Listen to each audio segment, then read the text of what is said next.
Hello guys, good evening. स्वागत है आप सभी का आपके अपने यूट्यूब चैनल लॉगिन स्टडी पर। तो चलिए फ्रेंड्स, शुरुआत करते हैं। देखिए आज के सेशन की।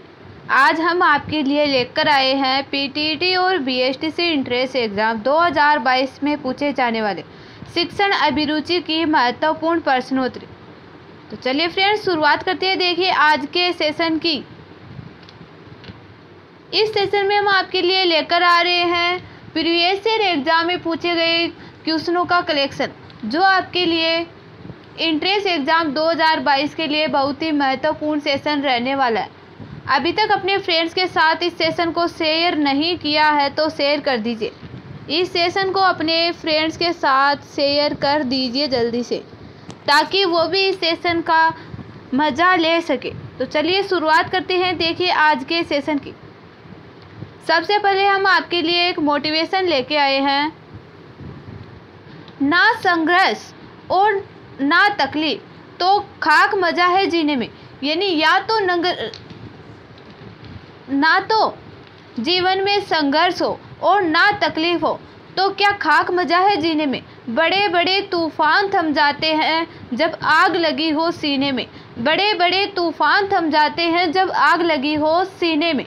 तो चलिए शुरुआत करते हैं आज के बहुत ही अच्छे मोटिवेशन के साथ। देखिए कल के सेशन में आपको एक क्वेश्चन दिया गया था और उसके लिए बोला गया था कि आपको कमेंट सेशन में इसका आंसर देना है। क्वेश्चन क्या था? देखिए क्वेश्चन था, पठन पाठन विधि के निम्नलिखित चरणों में से किस चरण पर अध्यापक को सबसे अधिक समय देना चाहिए? तैयारी पर, या फिर सामान्यीकरण, या तुलना, या प्रस्तुतिकरण। तो ऑप्शन डी देखो इसमें राइट आंसर होगा। प्रस्तुतिकरण में एक अध्यापक को सबसे अधिक समय देना चाहिए। नेक्स्ट है क्वेश्चन नंबर 1। अध्यापक अपने प्रयासों में कभी असफल नहीं होगा यदि उसके अंदर क्या हो? अनुशासन हो, या फिर उसके अंदर धैर्य हो और वह जल्द परिणाम पाने के चक्कर में न पड़े। यानी एक अध्यापक में धैर्य होना चाहिए और वह जल्द परिणाम पाने के चक्कर में न पड़ना चाहिए। ऐसा नहीं होना चाहिए कि एक छात्र को पढ़ाए, वो अध्यापक एक छात्र को पढ़ाए और वो सोचे कि इसमें जल्दी से जल्दी इस पाठ्य वस्तु को सीख जाए। ऐसा नहीं होना चाहिए। एक अध्यापक को, शिक्षक को एक छात्र को धीरे धीरे पढ़ाना चाहिए, जिससे छात्र को अच्छी प्रकार समझ में आए, उसे शिक्षण विधियों का ज्ञान हो।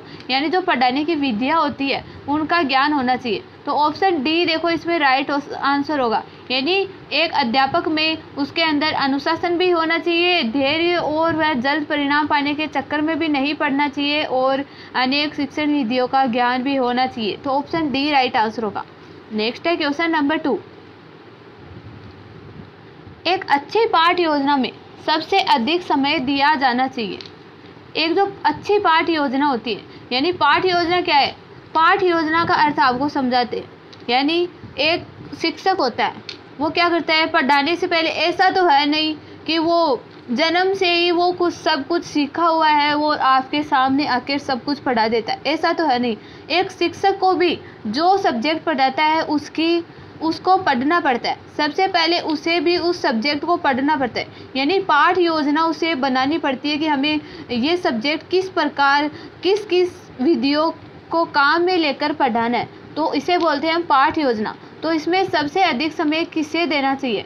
भूमिका को, या फिर छात्रों की शंकाओं के निवारण को, या फिर विषय के प्रस्तुतिकरण को, या फिर गृह कार्य को। तो सबसे अधिक समय किसमें देना चाहिए? यानी जो पाठ योजना वो तैयार कर रहा है, यानी उसे समय के अनुसार कि हमें कितना टाइम तो प्रस्तुतिकरण, यानी बच्चों को कितना टाइम तो हमें समझाना है, और कितना टाइम उसको भूमिका बतानी है, यानी उस पाठ के महत्व को उसे बताना है, और कितना टाइम उसे छात्रों के जो हम समझा रहे हैं उसके जो समझ में नहीं आ रहा, यानी उसका निवारण, उसे वापस समझाने के लिए कितना टाइम देना चाहिए, और या फिर गृह कार्य को कितना टाइम देना चाहिए। ये क्या होता है? पाठ योजना में होता है। तो एक शिक्षक को विषय के प्रस्तुतिकरण को सबसे अधिक टाइम देना चाहिए।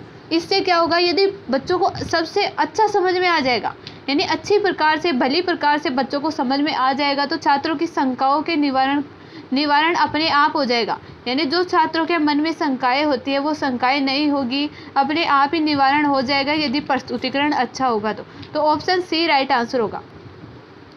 नेक्स्ट है क्वेश्चन नंबर 3, शिक्षक छात्र के लिए किस स्थिति में होता है? पिता की स्थिति में, मित्र व हितैषी की स्थिति में, या फिर माता की स्थिति में, या फिर ये सभी? तो एक शिक्षक छात्र के लिए मित्र व हितैषी की स्थिति में होता है, यानी मित्र की स्थिति में भी होता है और हितैषी यानी एक मार्गदर्शन परामर्शदाता की स्थिति में भी होना चाहिए। तो ऑप्शन बी राइट आंसर होगा। नेक्स्ट है क्वेश्चन नंबर 4, शिक्षक का वह गुण जो उसे अन्य व्यवसायियों से अलग करता है, यानी शिक्षक का कौन सा गुण है जो उसे अन्य व्यवसाय यानी अन्य प्रकार की नौकरियों से अलग करता है? वह है कर्मठता या फिर भाषण देने में निपुणता। अब भाषण देने में तो एक नेता भी तो कितना अच्छा भाषण देता है, तो ये तो ऑप्शन बी तो गलत होगा। अध्ययनशीलता या फिर ये सभी? तो ऑप्शन सी देखो राइट आंसर होगा। एक शिक्षक का वह गुण जो उसे अन्य व्यवसाय से अलग करता है वह है अध्ययनशीलता। ऑप्शन सी करेक्ट आंसर होगा। नेक्स्ट है क्वेश्चन नंबर 5। देखिए बहुत ही इंपॉर्टेंट क्वेश्चन है, ऐसे ही क्वेश्चन एग्जाम में पूछे जाते। किंडरगार्टन शिक्षा प्रणाली में शिक्षक का स्थान आपको बताना होता है। किंडरगार्टन ये कोई शिक्षा प्रणाली है, ये है किंडरगार्टन शिक्षा प्रणाली में शिक्षक का स्थान होता है कुम्हार के जैसा होता है, यानी कुम्हार क्या होता है? जो मटका बनाने वाला होता है उसे बोलते हैं कुम्हार। रेफरी जैसा होता है, यानी जो खेल होते हैं उसमें जो रेफरी होता है उसके जैसा होता है, या फिर दीपक जैसा होता है, या फिर माली जैसा जो पेड़ों की सिंचाई करता है उसके जैसा होता है। तो एक किंडरगार्टन शिक्षा प्रणाली में शिक्षक का स्थान एक माली जैसा बताया गया है। ऑप्शन डी राइट आंसर होगा। नेक्स्ट है क्वेश्चन नंबर 6, आपके विचार में शिक्षा का उद्देश्य क्या है? सभी को अपने अपने विचार बताना है कि शिक्षा का उद्देश्य क्या है। बालक में आत्मविश्वास पैदा करने का, या फिर बालक को बुराइयों से बचाना, या फिर बालक को ज्ञान देना, या फिर ये सभी? तो आपके विचार में शिक्षा का उद्देश्य क्या है? बालक में आत्मविश्वास भी पैदा करना, बालक को बुराइयों से भी बचाना, यानी जब बालक में शिक्षा होगी, बालक को शिक्षा प्राप्त होगी, तो ये जो समाज में अंधविश्वास चल रहे हैं उन पर बालक विश्वास नहीं करेगा, यानी बुराइयों से बचेगा। बालक को ज्ञान देना, तो ऑप्शन डी राइट आंसर होगा, ये सभी। नेक्स्ट है क्वेश्चन नंबर 7, पाठ्य में यानी पाठ में नैतिक शिक्षा के यानी जो पाठ्यक्रम होता है, सिलेबस होता है, उसमें नैतिक शिक्षा के शामिल करने के विषय में आपका क्या विचार है? यानी जो नैतिक शिक्षा सब्जेक्ट होता है उसके शामिल करने के विषय में आपका क्या विचार है? यह छात्रों के चरित्र के विकास के लिए लाभकारी हो सकता है, इसका कोई लाभ नहीं है। ऑप्शन बी तो गलत होगा। यह छात्रों पर एक बोझ मात्र है, ये भी गलत होगा। नैतिक शिक्षा केवल पुस्तकों द्वारा नहीं दी जा सकती। तो देखिए ऑप्शन ए राइट आंसर होगा। यह छात्रों के चरित्र के विकास के लिए लाभकारी हो सकता है। ऑप्शन ए करेक्ट आंसर होगा। नेक्स्ट है क्वेश्चन नंबर 8, यदि अभी तक आपने इस क्लास को अपने फ्रेंड्स के साथ शेयर नहीं किया है तो शेयर कर दीजिए जल्दी से। देखिए नेक्स्ट क्वेश्चन है, आपके विचार में शिक्षा क्या है? बहुत ही महत्वपूर्ण क्वेश्चन है। आपके विचार में शिक्षा क्या है? साक्षर बनाने का साधन, यानी शिक्षा क्या है? साक्षर बनाने का साधन, या फिर एक राष्ट्रीय कर्तव्य है, या फिर समाज सुधार का साधन एवं माध्यम है, या फिर मानव का संस्कार रूपी आवरण है। तो देखिए राइट आंसर क्या होगा? शिक्षा क्या है? समाज सुधार का साधन एवं माध्यम है। ऑप्शन सी करेक्ट आंसर होगा। यानी शिक्षा को माना गया है, एक अध्यापक को माना गया है कि एक अध्यापक ही एक छात्र को समाज में के विभिन्न प्रकार के गुणों से अवगत करा सकता है, तो इसलिए समाज सुधार का साधन एवं माध्यम है। नेक्स्ट है क्वेश्चन नंबर 9, एक शिक्षक को ज्ञान के अलावा अपने विद्यार्थियों को और क्या सिखाना चाहिए? लक्ष्य प्राप्ति के लिए अथक प्रयास, या फिर विपरीत परिस्थितियों में भी संयम व संतुलन न खोना, यानी कभी कभी इतनी गलत परिस्थितियाँ आ जाती है, इतनी विकट परिस्थितियाँ आपके सामने आ जाती है कि उसमें कुछ बच्चे होते हैं वो अपना संयम व संतुलन खो देते हैं, रोने लग जाते हैं। ऐसा काम हमें नहीं करना है, समय का सदुपयोग करना भी चाहिए। तो ऑप्शन डी राइट आंसर होगा। यानी एक शिक्षक को हमेशा ज्ञान ही ज्ञान नहीं देना चाहिए, अपने विद्यार्थियों को लक्ष्य प्राप्ति के अथक प्रयास भी सिखाना चाहिए और विपरीत परिस्थितियों में हमें कैसे सामना करना चाहिए यह भी सिखाना चाहिए और समय का सदुपयोग भी सिखाना चाहिए। तो ऑप्शन डी देखो राइट आंसर होगा। नेक्स्ट है क्वेश्चन नंबर 10। बच्चों में पढ़ाई के प्रति गंभीर न होने का कारण क्या है? जीवन के स्पष्ट लक्ष्य का अभाव।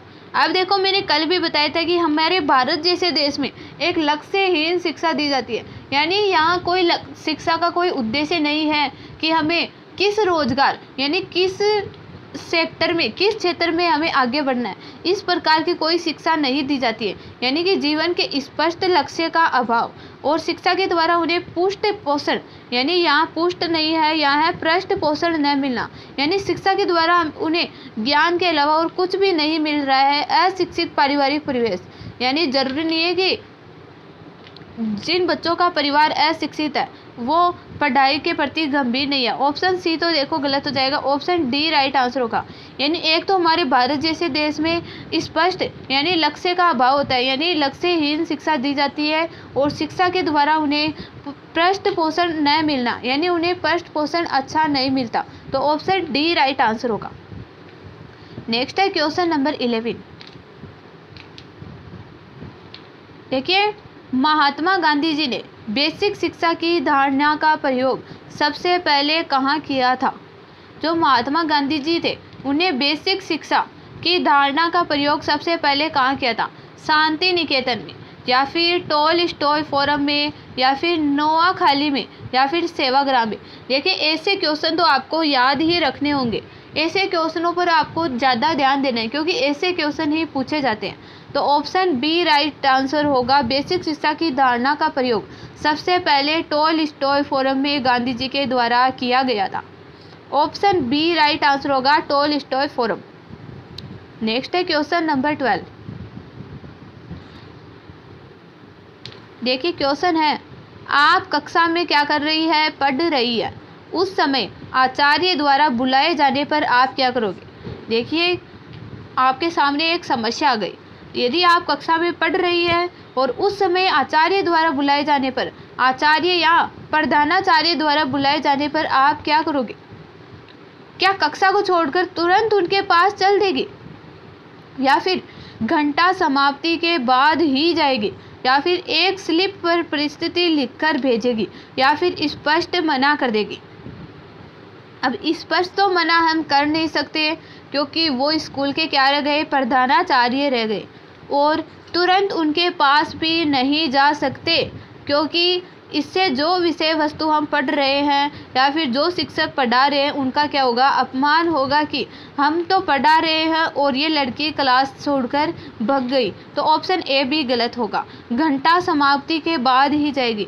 क्या पता कोई अर्जेंट काम हो, उसी समय का काम हो तो आप 1 घंटे बाद में जाएगी। तो ऐसा भी आपको नहीं करना है। आपको क्या करना है? एक स्लिप पर परिस्थिति लिखकर भेजना है कि मैं पढ़ रही हूँ इसलिए मैं 2 मिनट बाद में आऊँगी या फिर घंटा समाप्ति के बाद आऊँगी। ऐसा आपको कुछ भी लिखकर जो परिस्थिति है वहाँ की वो लिखकर आपको स्लिप पर भेज देना है। ऑप्शन सी राइट आंसर होगा। नेक्स्ट है क्वेश्चन नंबर 13। एक अध्यापक के रूप में शिक्षक अभिभावक एसोसिएशन में आप क्या करोगे? एक अध्यापक के रूप में शिक्षक अभिभावक एसोसिएशन में आप क्या करोगे? यानी जो पेरेंट्स मीटिंग होती है उसमें आप क्या करोगे? सक्रिय भाग लेंगे, या फिर अभिभावकों को सावधान रहने के लिए कहेंगे, या फिर स्कूल की गलत नीतियों का भांडाफोड़ करेंगे? यानी आपकी स्कूल में पेरेंट्स मीटिंग रखी गई है और आप एक अध्यापक हो, तो क्या आप जो स्कूल की गलत नीतियाँ हैं उनका भांडाफोड़ देंगे वहीं उनके सामने? ऐसा नहीं करना है। या फिर प्रधानाचार्य का पक्ष प्रस्तुत करेंगे।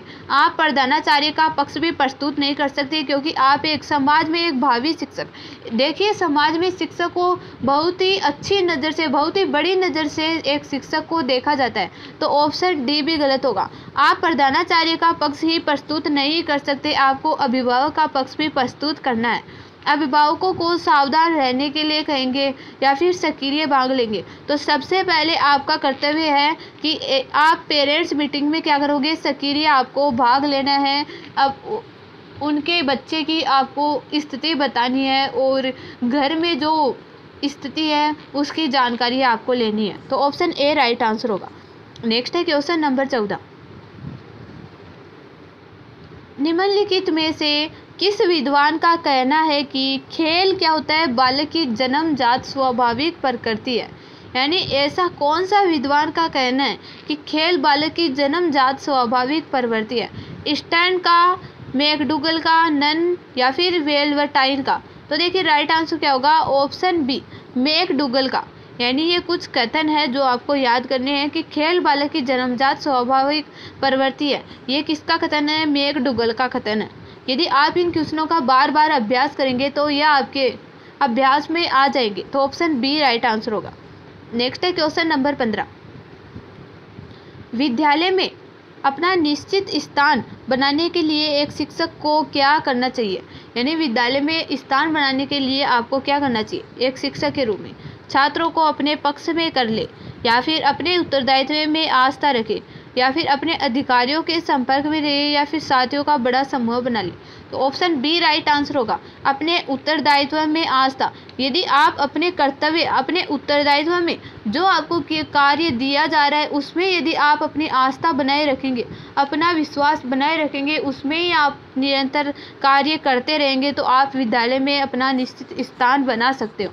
तो ऑप्शन बी राइट आंसर होगा। नेक्स्ट है क्वेश्चन नंबर 16। अध्यापकों को नियमित रूप से समाचार पत्र और पत्रिकाएं पढ़नी चाहिए, जिससे क्या होगा, अपने ज्ञान में वृद्धि कर सकेंगे, या फिर छात्रों को समसामयिक ज्ञान दे सकेंगे, या फिर अपना बढ़ा हुआ जीवन स्तर दिखा सकेंगे, या फिर अपने समय का सदुपयोग कर सकेंगे। तो नियमित रूप से यदि समाचार पत्र पढ़ेंगे अध्यापक तो क्या होगा, अपने ज्ञान में वृद्धि कर सकेंगे। यानी जो नया ज्ञान होगा वो अध्यापक अपने जीवन में ग्रहण कर सकेंगे, जिससे क्या होगा, उनके ज्ञान में वृद्धि होगी और वो बच्चों को भी नया नया ज्ञान देते रहेंगे, नई नई जो जानकारियाँ देते रहेंगे। ऑप्शन ए राइट आंसर होगा। नेक्स्ट है क्वेश्चन नंबर 17। एक विद्यार्थी के असामाजिक व्यवहार को सुधार। असामाजिक व्यवहार क्या होता है, अब देखो एक यहाँ आया है असामाजिक व्यवहार। ये क्या होता है, यानी जो सामाजिक व्यवहार के विपरीत हो, यानी गलत व्यवहार हो, दूसरों के, एक विद्यार्थी का गलत व्यवहार हो, उसको सुधारने के लिए कौन सा कार्य नहीं करना चाहिए। एक विद्यार्थी के असामाजिक व्यवहार को सुधारने के लिए कौन सा कार्य नहीं करना चाहिए। अब यहाँ दिया गया है कौन सा कार्य नहीं करना चाहिए।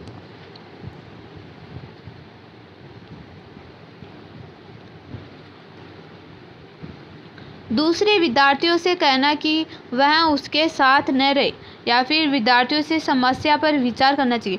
यदि आपको यहाँ पूछा जाए कि असामाजिक व्यवहार को सुधारने के लिए कौन सा कार्य करना चाहिए, तो विद्यार्थी से समस्या पर विचार करना चाहिए, ये राइट होता। लेकिन यहाँ पूछा गया कौन सा कार्य नहीं करना चाहिए, तो इसमें ऑप्शन ए राइट आंसर होगा। दूसरे विद्यार्थियों से कहना कि वह उसके साथ न रहे, ऐसा हमें उसे नहीं बोलना चाहिए। दूसरे विद्यार्थियों को उसके प्रति ऐसा नहीं बोलना चाहिए। तो ऑप्शन ए राइट आंसर होगा। नेक्स्ट है क्वेश्चन नंबर 18। आपके विद्यालय में कुछ शिक्षक ट्यूशन को अपना व्यवसाय समझते हैं, तो आप एक शिक्षक हो तो आप इस स्थिति में क्या करोगे। यानी ट्यूशन को व्यवसाय समझ रहे हैं तो आप इस स्थिति में क्या करोगे, उससे होने वाली हानियों को बताएंगे। यानी ट्यूशन से जो हानियां हो रही है उसे बताएंगे, या फिर स्वयं भी उस समूह में शामिल हो जाएंगे, यानी स्वयं भी ट्यूशन करवाने लग जाएंगे, या फिर प्राचार्य से उस शिक्षक की रिपोर्ट करेंगे कि वो ट्यूशन करवा रहे हैं, या फिर उससे कोई मतलब नहीं रखेंगे। आपको यदि आपका एक साथी शिक्षक है तो आपको उससे मतलब रखना है, उसे समझाना है, उसे ट्यूशन से होने वाली हानियों को बताना है। ऑप्शन ए राइट आंसर होगा। नेक्स्ट है क्वेश्चन नंबर 19। आपके अनुसार कक्षा में वातावरण कैसा होना चाहिए? यानी आप एक शिक्षक हो तो आपके अनुसार कक्षा में वातावरण कैसा होना चाहिए? छात्र एवं अध्यापक दोनों का बराबर योगदान होना चाहिए, या फिर सख्त होना चाहिए, या फिर अंतर्मुखी व संयमित होना चाहिए, या फिर उपयुक्त में से कोई नहीं। अब यदि सख्त वातावरण होगा, देखिए ऑप्शन बी तो गलत होगा इसमें। यदि कक्षा में सख्त वातावरण होगा तो छात्र शिक्षक से खुलकर बात नहीं करेंगे, कुछ भी क्वेश्चन पुटअप नहीं कर सकेंगे यदि सख्त वातावरण होगा तो, क्योंकि वो तो शिक्षक से डरने लग जाएंगे, तो किसी भी विषय में वो कुछ भी नहीं बोलेंगे, ओनली शिक्षक की सुनते रहेंगे। या फिर अंतर्मुखी व संयमित होना चाहिए, तो ऑप्शन ए राइट आंसर होगा। छात्र एवं अध्यापक दोनों का बराबर योगदान होना चाहिए, यानी जो शिक्षक विषय वस्तु पढ़ा रहे हैं उसके प्रति छात्र को बोलने का योगदान होना चाहिए, यानी छात्र उसके प्रति प्रश्न पूछने चाहिए और शिक्षक भी छात्र से प्रश्न पूछना चाहिए। तो ऑप्शन ए राइट आंसर होगा। आज का लास्ट क्वेश्चन है क्वेश्चन नंबर 20। शिक्षा के क्षेत्र में आरक्षण लागू होने से क्या होता है? सामाजिक एकरूपता आती है, या फिर सामाजिक रूप से पिछड़े व्यक्ति को सहायता मिलती है। यानी शिक्षा के क्षेत्र में आरक्षण लागू होने से सामाजिक एकरूपता आती है, या फिर सामाजिक रूप से पिछड़े व्यक्ति को सहायता मिलती है, या फिर शिक्षा में विसंगतियाँ आती है, या फिर इनमें से कोई नहीं। तो देखिए राइट आंसर क्या होगा? शिक्षा के क्षेत्र में आरक्षण लागू होने से सामाजिक रूप से पिछड़े व्यक्ति को क्या मिलती है? सहायता मिलती है। यानी जिन लोगों की आर्थिक स्थिति खराब होती है, आरक्षण होने से उनको क्या मिल रही है? सहायता मिल रही है। तो ऑप्शन बी राइट आंसर होगा।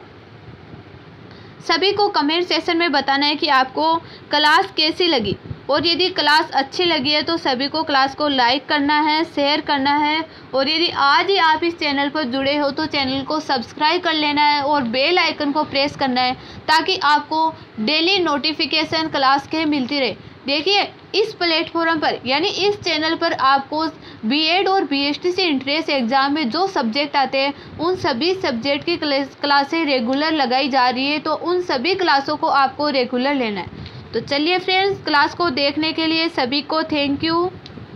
आज की क्लास हम यहीं एंड करते हैं।